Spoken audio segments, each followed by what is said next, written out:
Samson, this is an interesting point, but to go back a little bit,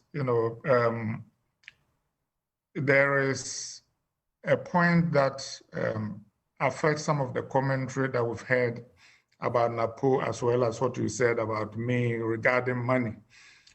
Some of the comments that we've heard about him is that, oh, he's generous. And I recall that Bill Clinton once said, money is the mother's milk of politics. Let me begin by congratulating NAPO on his nomination as running mate. It is a good thing that has happened to him. We should all wish him well.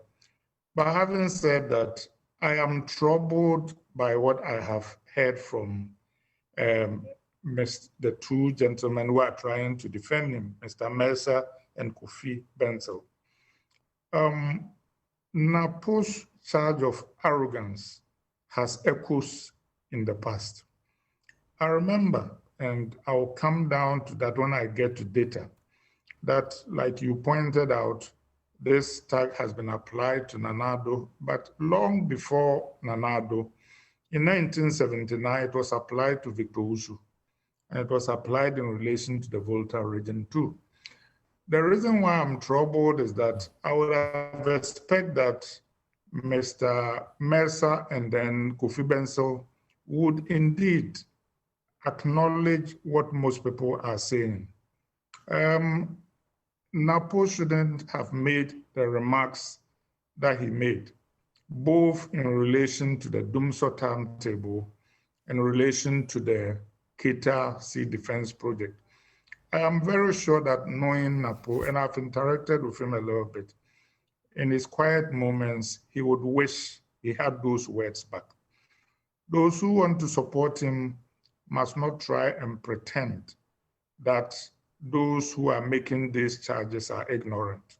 We are all complex people, and we all have faults. Those are some of the faults of NAPO, but he does also have strengths. I think that those who seek and promote him will do very well, not just to tell us about his strengths, but to acknowledge that some of these things that he said and done, they were not done the best way possible, and that they would counsel him to do better. President comes from Apejafie. He was even president, and he served in government for longer. I never recall anybody describing President Kufuor as arrogant. So those who do support NAPO and wish him well, I think should give him honest perspective so that as a person he can grow. I do not think that when you go and tell people to go and bring their own timetable, it is because of competence. Or when you say you demonstrate against the people of Keita and Manshia, that is because you know what you are talking about. You know, those things are false, and it gives me unpleasant echoes of listening to people here talk about Donald Trump when they like him.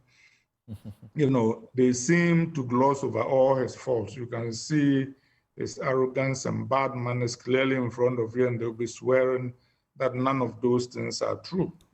So I think that the question of arrogance, for example, when you compare NAPO to, say, President Kufuor, the contrast is very clear. But I think none of us is perfect. So those who want to defend him must not just defend him in public, they must counsel him in private and hope that he can grow.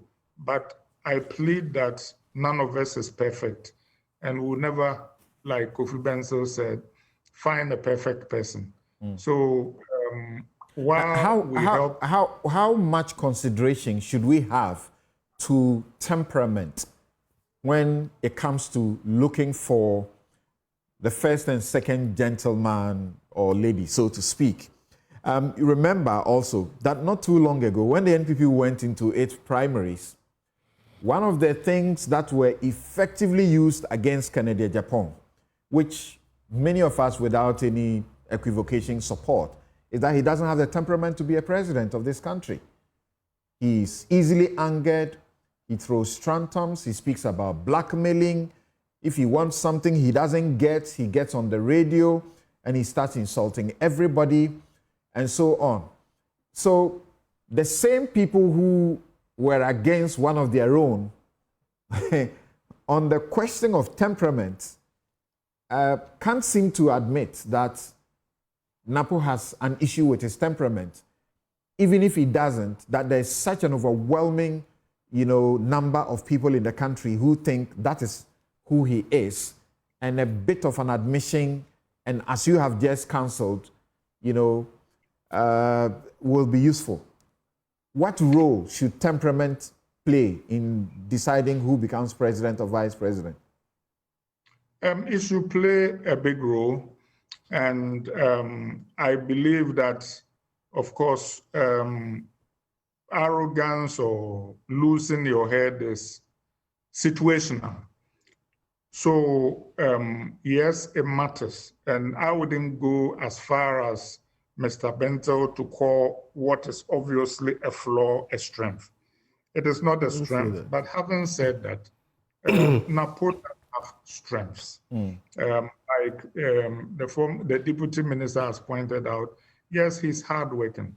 I disagreed with how free SHS was implemented, but I think that he worked very hard in trying to implement it, and on balance, he's been one of the best ministers of Nana Akufo-Addo, who, by the way, I am told had other candidates that he preferred. And talking about the arrogance that you talk about relating to Canada, Japan, this search for running mate and even before them for presidential candidate has had hypocrisy and inconsistency written all over it. I mean, there were a lot of people from Ashanti who didn't think an Ashanti deserved to be the presidential candidate just because he was an Ashanti, aka Alan. And all of a sudden, when it came to the search for running mate, they were insisting that an Ashanti deserved to be running mate. Try explaining to a simpleton like me why an Ashanti didn't deserve to be the presidential candidate, but he deserved to be a running mate. I still haven't been able to wrap my mind around it. But to come back to this, yes, indeed, temperament matters in being president and vice president. In even American history, there have been people who have bad temperaments who've been president, and sometimes it has worked. Andrew Jackson comes to mind, Donald Trump comes to mind. So I think, though, that those of us who watch politics hope that he grows. For example, a lot of people don't know, I worked with Professor Nana Jane Opoku when she was vice chancellor, and I was a physician in Cape Coast, and we had a famous clash that most people don't know about. But I still think on balance, she's a very substantive person and that she will make an excellent vice president. So I do not think we should look for perfection. I just think that those who like NAPO should not gloss over these weaknesses, because these are moments when maybe he can be cancelled. And